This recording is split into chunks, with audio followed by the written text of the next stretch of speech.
Already আমরা গিয়ে sir পঞ্চায়েতে 4-5 দিনের আগেই পঞ্চায়েতে আমরা যে পঞ্চায়েত সেক্রেটারির কাছে আমরা ডেপুটেশন দিয়ে বলতে দরখাস্ত দিয়েছি, যেহেতু আমরা ডেপুটেশনে আগামী 27 তারিখ আমরা যাব।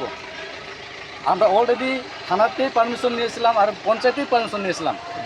ঠিক আজকে 27 তারিখ আমরা যখন পঞ্চায়েতে ডেপুটেশন দেব তখন আমরা গিয়ে স্যার থানাতেই পারমিশন নেওয়া হয়েছিল, যেহেতু র্যালি করে স্যার আমরা পঞ্চায়েতে ডেপুটেশন দেব যাব। কিন্তু আমরা দেখলাম যখন আমরা র্যালি করলাম তখন ঠিক আমরা বাগমারা পঞ্চায়েতের সামনে গিয়ে ত্রিপুরা মোর্চার কিছু নেতৃত্ব তারা বাধা প্রাপ্ত করছে। কিসের জন্য?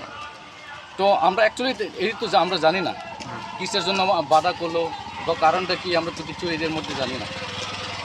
কিন্তু আমরা তো দাবি করলাম, যেহেতু আমরা গিয়ে স্যার এখানে আমরা দরখাস্ত দেব বলতে দাবি করবো, এটি নিয়েই স্যার আমরা করলাম। কিন্তু বাধা দেওয়ার কারণটা আমরা কইতে পারি না। কি বলবেন আপনারা যারা দেখতেছেন সরি এই বিষয় নিয়ে কি বলবেন? এই বিষয়ে তো আমরা খুব দুঃখিত, আমরা দুঃখ প্রকাশ করি।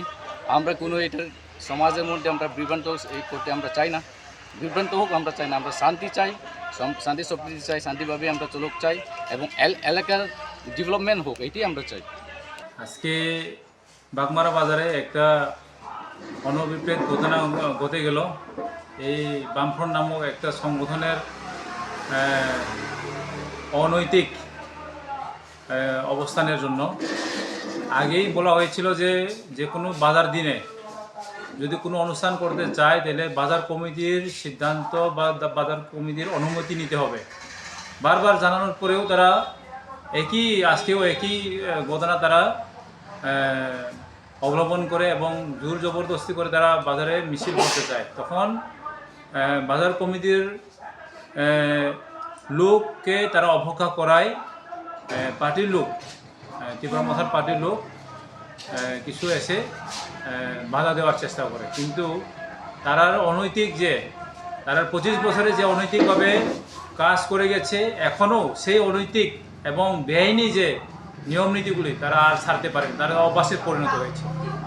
সুতরাং আজকে আমরা বাজার কমিটির তরফ থেকে এবং ত্রিপুরা মোর্চার তরফ থেকে সিপিএমের এই অনৈতিক এবং বেআইনি কাজের আমরা ধিক্কার জানাচ্ছি।